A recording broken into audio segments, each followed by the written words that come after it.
Welcome back to the Sina Good Health podcast. Today I'm with Angela Hill.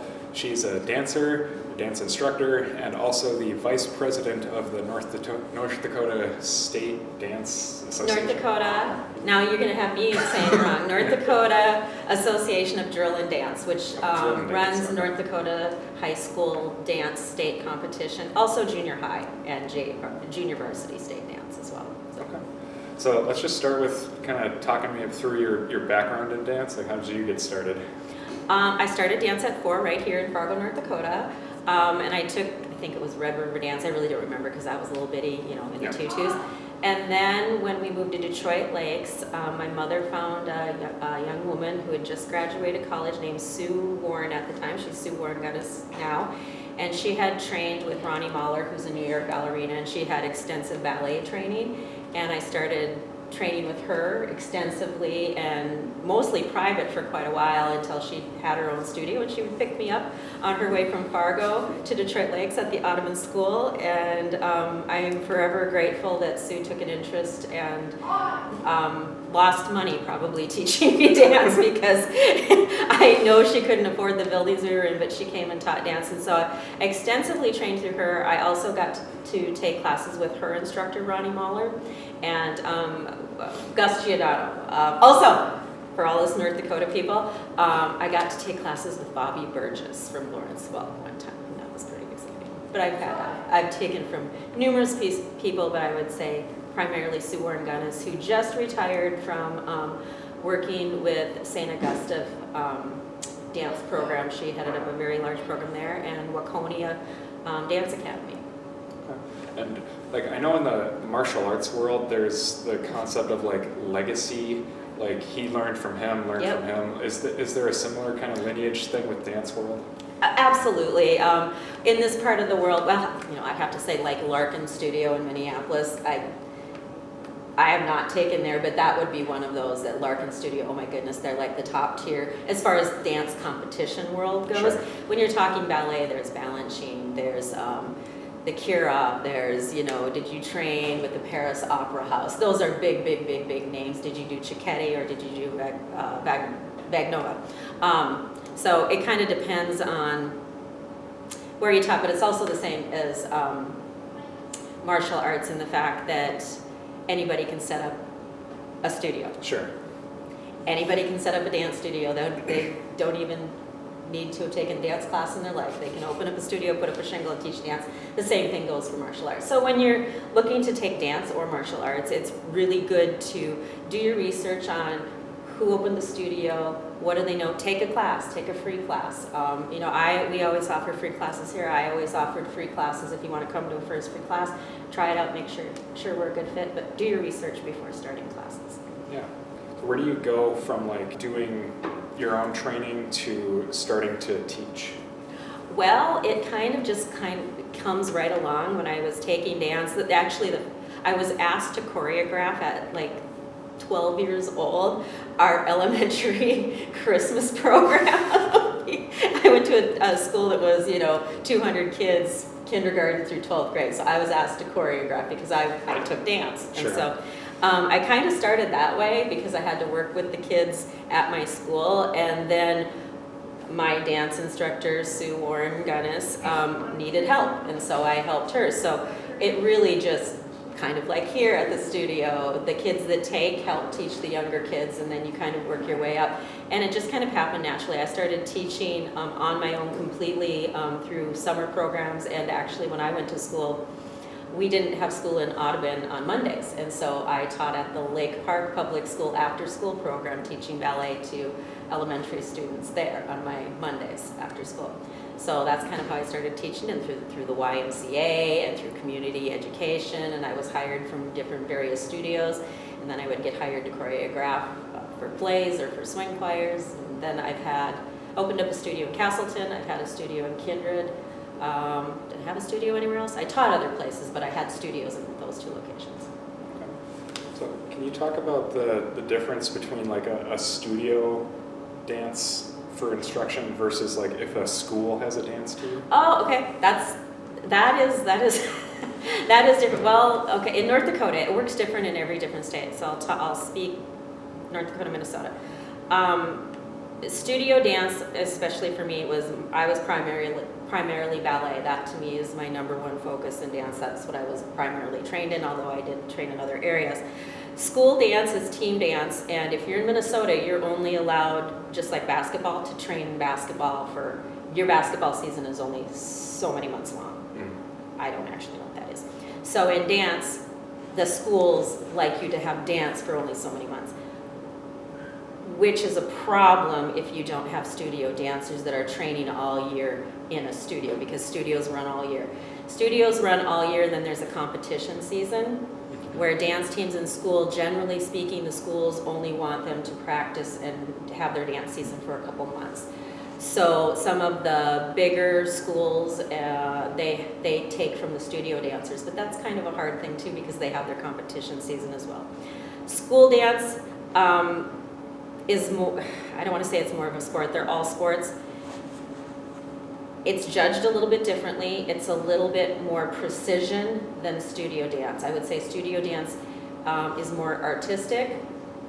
School dance is a little bit more precision, and you're dealing with the time frame of this is our competition season, this is our practice season, and this is the only times you can practice. Although I will say most school dance teams practice all year long, as well as competition schools. And so it's complicated. It's the same, but it's different. And most most competition team dancers also take studio, because you have to practice all year. It's very specific technique that needs to be practiced all year. Yeah, and most of my preparation was assuming it was along the lines of like a school competition, so just Yep, bear that's with what me. it is. Oh no, it's very complicated. It's and I've been on both sides, and it's really complicated. Yeah. So let's talk about when you're teaching, what kind of stuff are you looking for development for kids of different ages? Well, for like the little tiny Right. ones, if we would do like creative dance, which would be like the preschoolers, kindergarten.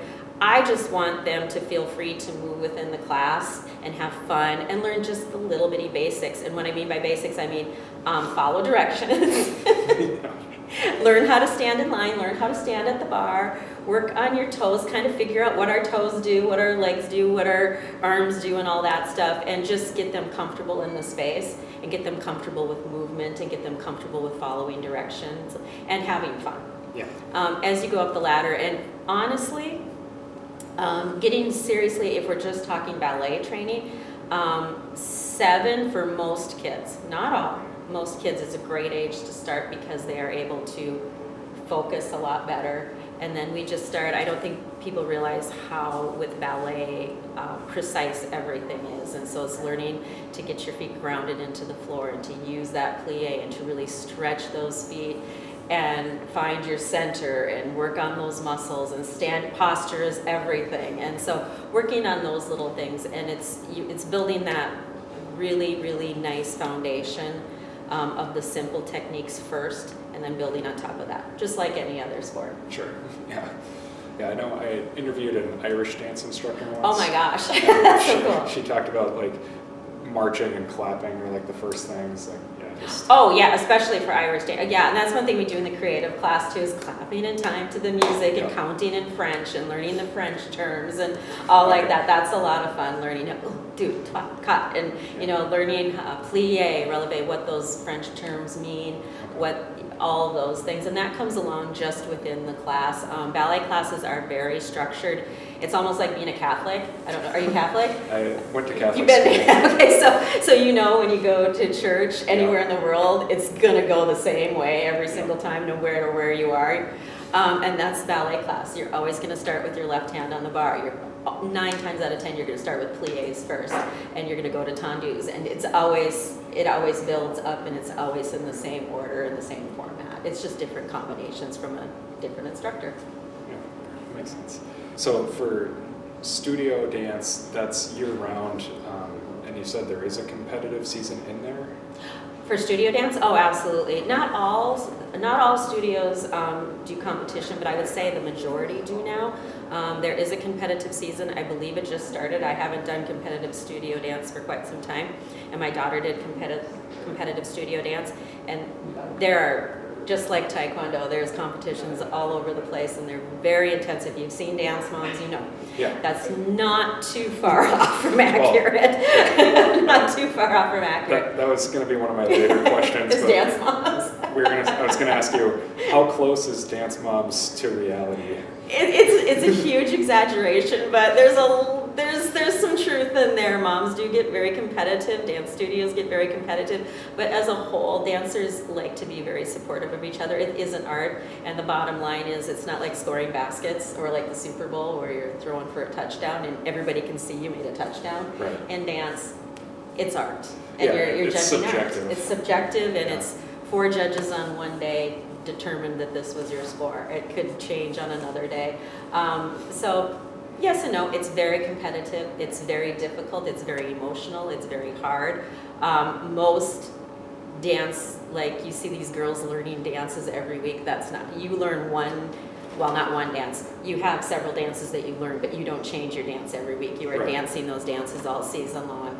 And then you have a break, and then you go back to it. Your break is about, a breath long. And then you go back to training your technique, and then you go back to learning your choreography. I have had those Dance Mom moments as an instructor and as a coach. So a little bit of it's true. It's not too far off, but it's very much blown up. Yeah. When a season starts, like you get the girls, and then what? Like you figure out where they're at skill-wise, develop the routine, have them learn it. Like, what does that process look like? It's different for each coach when you're talking high school dance. If you're talking studio dance, you have different levels and you have auditions and you do all that. If you're in, especially North Dakota, high school dance, we have a couple different divisions. We have Class A and Class B. I was a Class B coach, which is, if you're from North Dakota, Class B is the smaller schools. And I didn't have the luxury of the Class A teams that have like 30 girls come to audition. Everybody who came to my tryouts got on the team. Right. They may not dance every dance, but they will dance. And I've always said that my specialty is I am a great choreographer and dance teacher to non-dancers. I worked at FMCT for many years as a choreographer there, and I rarely got dancers. And I'd have to teach them how to dance within a very short period of time for musicals.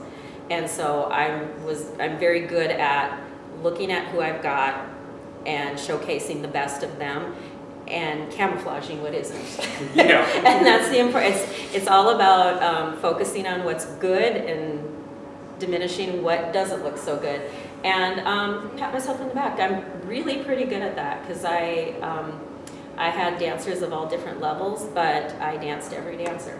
And we won state, I don't know how many state titles, 20-some state titles, because we actually would compete against Class A schools at different national competitions or regional competitions, and we would beat out some of our North Dakota Class A schools. And honestly, it's because I kind of knew how to work that choreography. And that's, again, not to pat myself on the back, that's a talent built on working with what you don't have. Yeah. It's knowing how to take something, and I have nothing, so what potential do I have to make something out of nothing? And I'm really good at that. I don't think I'd know what to do if I had too much to work with.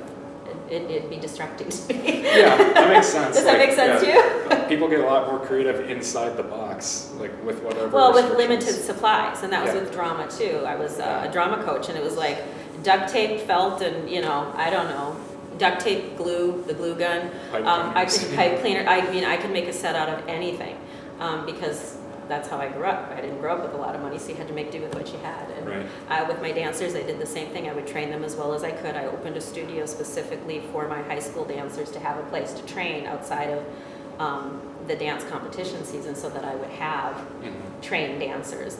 And I knew them well, so I knew where I could use them and how I could use them. But I would say the best thing you can do as a coach is seeing the potential that you have, but realizing there's things that I need to camouflage, and don't try to make your girls or your dancers, I shouldn't say dancer, Mr. Hill danced on our dance team his senior I saw year.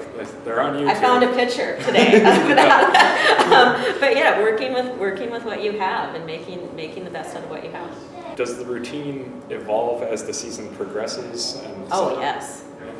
Yeah, especially with me, I know a lot of people, and we've done this before too. I hired a choreographer one year to do our palm routine because I didn't know palm, I just had to learn it as I went. And so a lot of teams will hire a choreographer, they come in, they give you the routine, and then that's your routine. They give you a whole routine, and if your team's good enough, they can nail it.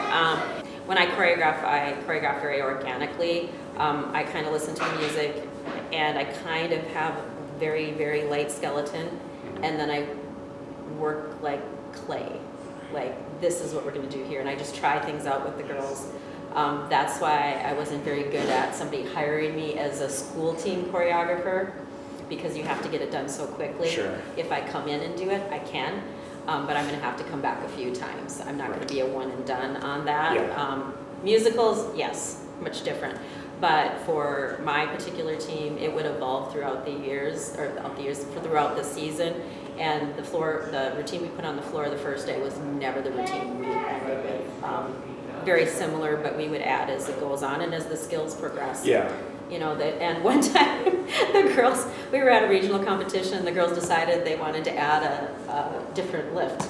And it was like literally 2 minutes before we went on the floor. And I'm like, let me see it. And they did it, and I said, okay, put it in. So, you know, it just kind of goes. That was a special team, though. That team was quite special and creative. Do you also have like variations?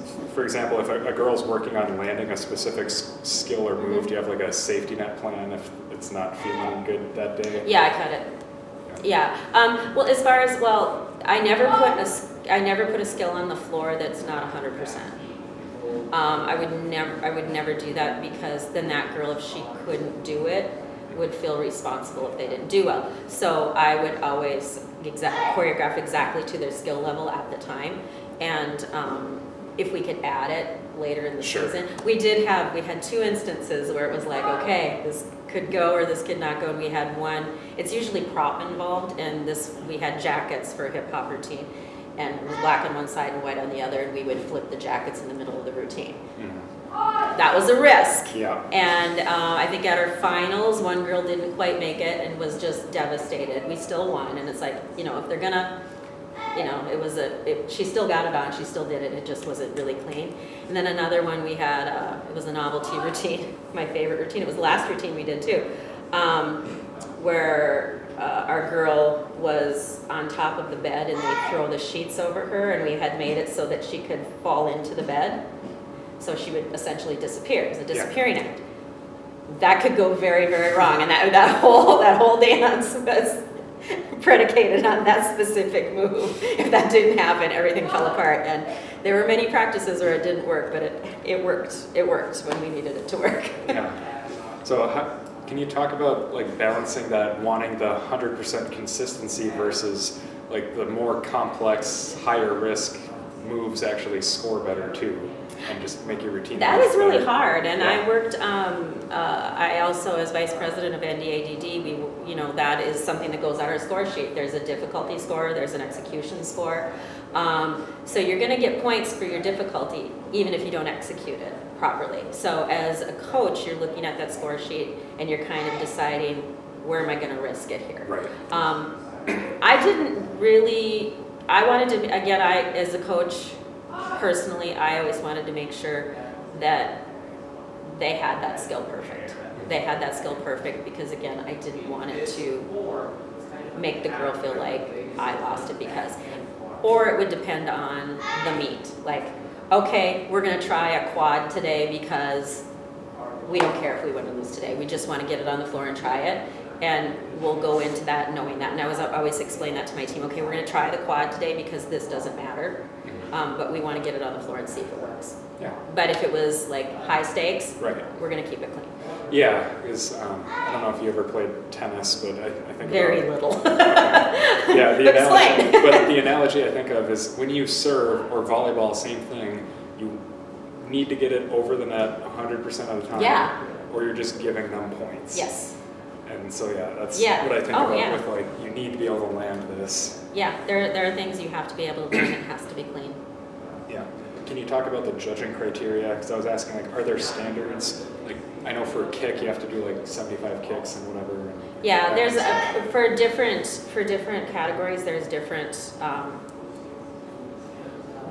was I So I guess. No, I know what you're saying. Well, let's just One say, day. let's take it from an audience perspective. Like, what makes a good routine for the Okay. different styles? For the different styles. Kick, I don't know a lot about kick. We did kick once, and I hated it. I like watching it. I hate choreographing it, and I would never want to do it, and neither did my girls. Yeah. So there's like it's- lyrical and jazz. Yeah, well, in most school dance, in studio dance it's different. There's lyrical, there's jazz, and they're all divided up. Whereas in school dance, it's just called the jazz category, and you can do lyrical or contemporary or jazz or whatever in that category. You're looking for, like in a good jazz routine, high school jazz, you're looking for clean technique, nice, tight, clean technique. You're looking for precision, and you're looking for them to execute the moves properly and nail them. And you're looking for musicality. You really want to see the musicality, and I always want to see a story. The artistry of it, it doesn't need to be like, War and Peace. I don't need that kind of story, but some sort of, it makes sense. There's a beginning, a middle, and an end, and you want to see that on the stage with the jazz category. In Palm, you want to see high energy throughout the routine. You want to see the visual effects with the palms. That's very important. I have one gal that helps us train our judges that would say, it shouldn't be a very exciting routine if you don't have palms. It's like, that makes sense. So it's all about the palms, and you want it clean, tight, precision again. Hip hop, it's crazy. I was told it's clean. a lot about attitude. Attitude, keeping it low, keeping it grounded, telling a story. A lot of teams think that tricks are going to win it for you. Tricks are nice, tricks are fun, tricks are great to see, but if I've seen it once, I don't want to see it 3 more times in your routine, and sometimes that happens. And it is a lot like extreme martial arts, Right.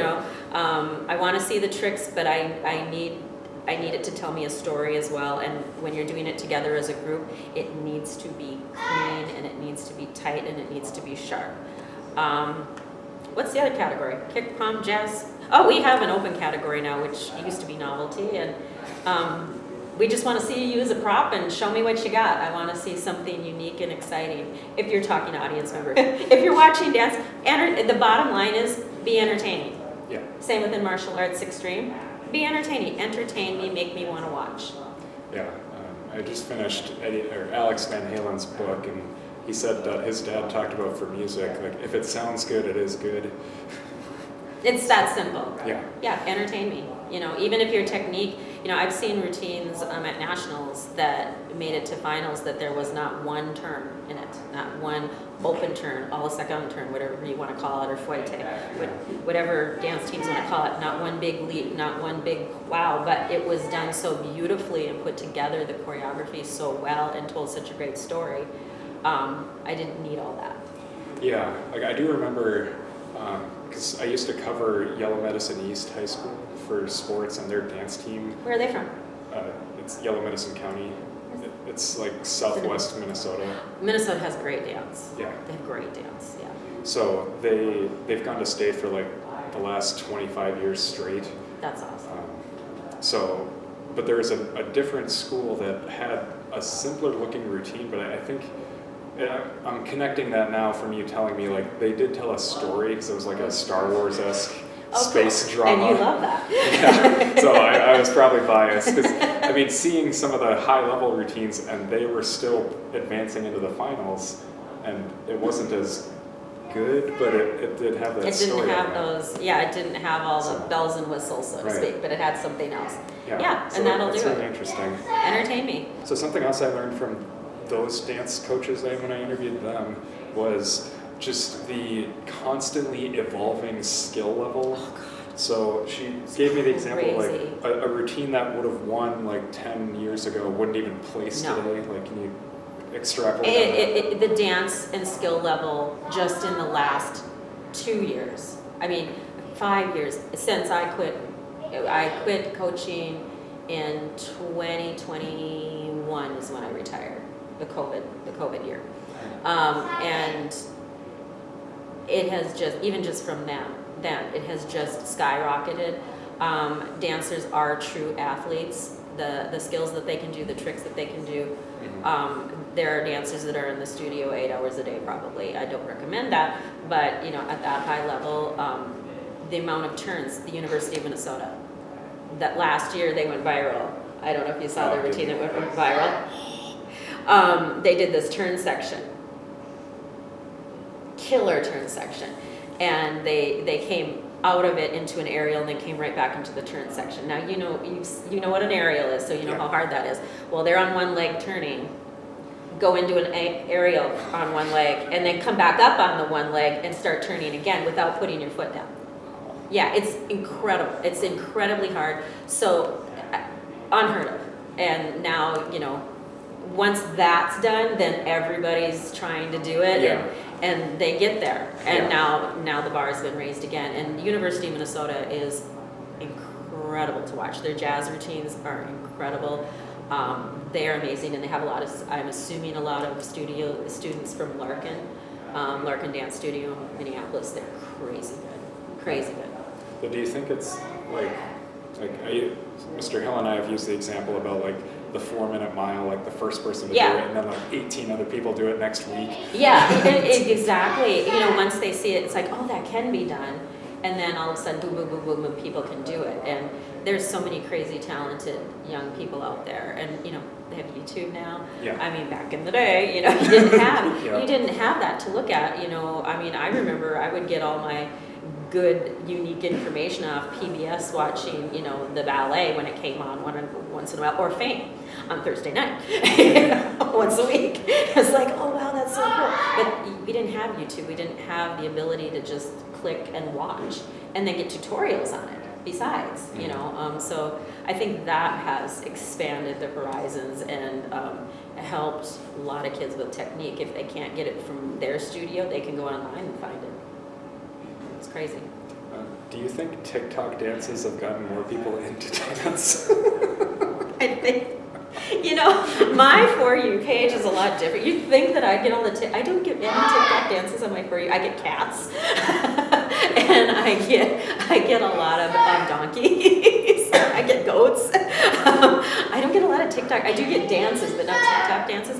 What I have noticed happens, and I've heard this from dancers and choreographers, is that it has made choreographers forget that they have to choreograph outside of this. Oh, sure. And so they choreograph inside this little camera box, this camera lens. And so that's changed a little bit of dance because more people are choreographing to the lens Right. and not the audience.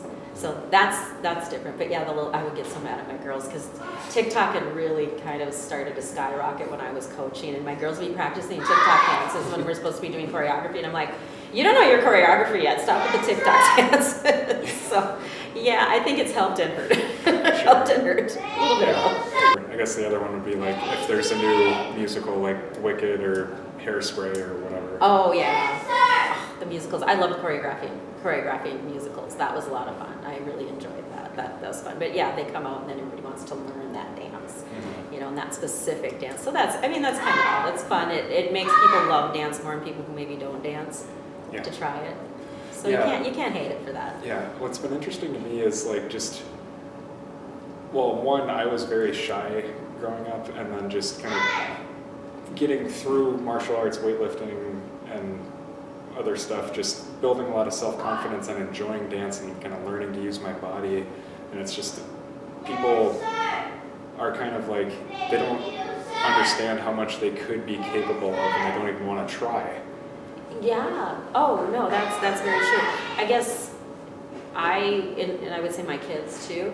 I always took dance, and I was always moving like that, so that was never my deal. But I see that in others. You know, when I teach dance and I get kids in, and I always see their potential. That's the most aggravating thing, is that I see so much potential in you. You got great feet, you got great flexibility, and there's so many, and trying to give them the confidence so that they can reach their potential. And I always figured that's my job. I'm the seeker and developer of potential. That's what I like to do. I see the potential in the kids, and I do miss that because I don't teach anymore. And so I really, really miss that. And when I'm here and I see it, it's like I get to peek from over the desk and see the kids go, oh my God, they're doing such a great job. But giving them that confidence to realize that you can do more. You can do more. Don't be afraid. Is there an equivalent? Like here we have the board breaking, and people will break the board and be like, like a mental equivalent? Like, yeah, is there some kind of dance equivalent to that? It's turns. Being able to hit a quad, or like being able to hit a double. Okay, so double pirouette, or hitting your all seconds. I mean, that was like that's your thing. That's kind of like hitting as many turns as you can, and hitting that one extra turn is your board break. Yeah. That's your board break. Hitting that one extra. So turns are really, really kind of equivalent to a board break. It's because there's so much that needs to be working right to get to get a quad in. See these college girls now that are 8 turns. I mean, it's just like shh. It's insane to me to watch that. And then to stop it. Yeah. I mean, I've had dreams where I hit a quad, and I could just feel myself, and then that pretty land, and having a nice landing. So hitting the turn, not only hitting it, having a nice clean landing or a nice solid slow landing, amazing. No better feeling in the world. Yeah. And then the teacher didn't see it. Yeah. Let's talk about just like, you said the dancers are true athletes, so like what does the training look like? Like there's obviously practicing the routine itself, and then flexibility, conditioning to actually be able, that was something I learned the hard way. Learning a whole dance routine is freaking exhausting. Oh, it's exhausting. It's exhausting. Well, yeah, and that's where you learn, you learn to be smart when learning routines. There's one point in the choreography where it's like, I need to do it full out to learn it and get my body to understand it, but then when we're really running it to get certain things down, I need to conserve my energy so that I can fully do it all up. The training is taking a ballet class, taking a contemporary class, taking your jazz class, taking whatever classes you are. That's your training. Like I said, a ballet class is very regimented, very structured. Other classes are too. Most start in center floors with your warm-ups, and then they do different things within those classes. Some studios have just stretching classes. Some studios have just tricks classes. Some studios have, or acro classes they would call it. And some studios have your conditioning classes and all of those different turn classes. And so they'll cover the different elements in different classes? Yes. Well, and it depends on the studio, Sure. how they run. I always told my dancers always had at least one ballet class a week. They hated me most of the time for it, but it's like ballet for me really hones in on everything you need to do to have really nice, clean technique, and it's important to have that ballet background. Yeah. And then adding on with all the other things. So the choreography is, I hate to say, the easy part. It's all the training, and that's what I always had to fight with the schools on, because they didn't understand why we had to train all year. It's like, well, basketball's only this many seasons, and football's only then, and track and cycle, and baseball. And I said, in all of those things, you run, you jump, you throw, you catch. You're doing kind of all the same skills. They're interchangeable. You're kind of doing all the same things. And dance you're not doing any of that in dance. You don't run. Well, you kind of do sometimes. You don't throw. You catch. You can catch a dancer, I guess, but it's not the same. Yeah. It's not the same. And so you have to practice those skills all year round. Your baseball player doesn't just play baseball seriously. If he's a serious baseball player, doesn't just play it for 2 months out of the year. They're practicing all year round. And dance is very specific technique as an athlete. It's very specific muscles. And if you aren't stretching every day and working your technique consistently, it will go away very quickly. Very quickly. Yeah. So I did want to talk about like what kind of injuries and along those lines, like do you develop muscle imbalances with dance? Because you're using, like, I'm comparing with, I'll say, mainstream sports like basketball, football, whatever. It's been beneficial to have them play different sports to focus on different muscle groups. Yeah. Does dance have that issue, or since it's a more whole body sport? Does that make sense? Yeah, I would say it's probably, ballet is a whole different animal, because ballet is very specific, and you're going to find dancers that have hip problems if they're not training correctly. Foot problems, women dancing on point, things like that. A lot of older ballet dancers have hip problems. themselves because of that turnout that we work so hard on. But all in all, if a dancer is training right and taking good care of themselves as they're doing it, it is an all over body workout, and you have to work every part of your body. And I would say, looking at gymnastics or football or baseball or hockey or all that, it's probably one of the best like martial arts. It's a whole body thing. Every part of your body is being used, and you're not going to have that imbalance because you're holding yourself from your back, you're holding yourself from your core. It's so much about proper alignment and precision. So. It is about proper, if you aren't aligned properly, you're not going to hit those turns. And so I would say for overall body workout, dance is probably, if not the best sport. Gymnastics is the one where you're going to get pounded on.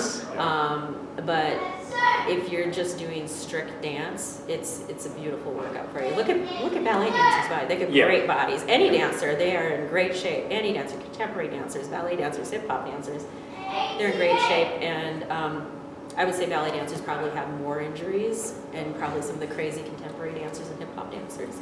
But if you're taking good care of yourself, you should be good. Yeah, this is definitely speaking out of ignorance and bias, but point dancing, it's like ballet, but you're all on your toes, like dancing. Why? It seems like it's so hard on you, and you have those blocks in your shoes. Well, there isn't a block in your shoe. It's basically made out of paper mache. Okay. It's just really, really hard, and it does. I don't know why, but we love it. I love dancing on point. I mean, it's like a rite of passage as a ballet dancer to get up on point, and it's. If you aren't dancing properly on point, it's very, very detrimental to your feet. I mean, it can cripple you. So you have to make sure you're training right and you're on your foot properly. But I also, what comes up with my FYP is my point shoe fitter guy. He fits point shoes, and I love watching it because it's very specific to fit those shoes to your feet, make sure they're fitting right, make sure the vamp and everything's coming up properly on your foot, and it's holding your foot in there, and you're on your toes, but your whole body is holding you up. Like if your legs aren't strong and your ankles aren't strong and you aren't holding yourself from your center and your back, it's gonna hurt a lot. It still hurts, and their feet are ugly feet. There's some ugly feet, but you're coming at it from there's not. They look so beautiful and delicate, like.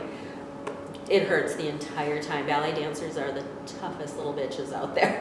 They are tough because it hurts. It hurts. Yeah. Well, and even like just and I don't know how hard the floor is in ballet, but like a high school dance team, they're doing that on a freaking basketball floor, and that's like, my God. Well, they dance on a stage, so it would be a stage. They usually put marley down, which doesn't do anything to the hardness of the floor. But a lot of studios will have a sprung floor, not as springy as this, but if you're lucky, you have a studio like that, so it's got a little bit of give because you're dancing so much.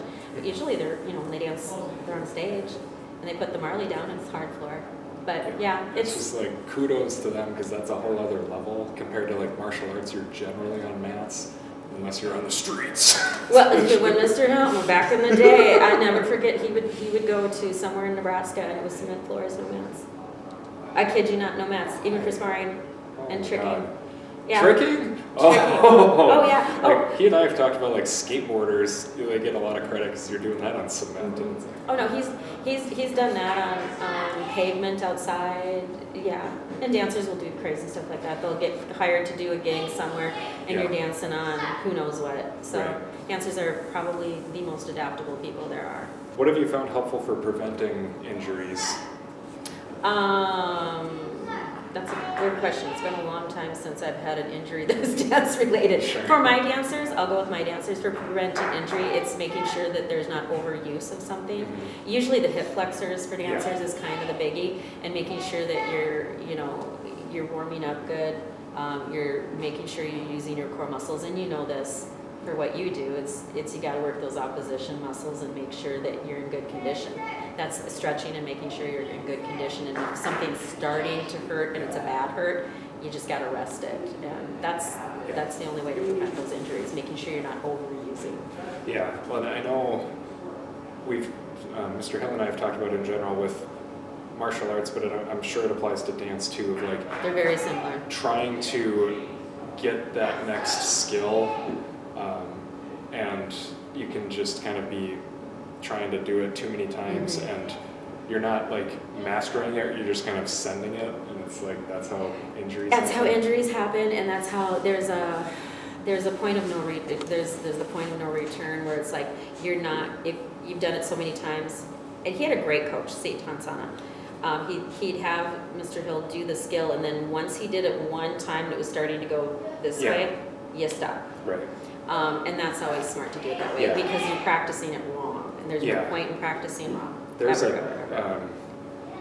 think it might have been in the 4-Hour Body, it's Tim Ferriss's book, or somewhere. I read about a track coach, and his approach was like, because a lot of track coaches will have people run the 100 or whatever the distance is at like, okay, go at like 80%, go at 90%, and now go at 100, and it's like, that's stupid.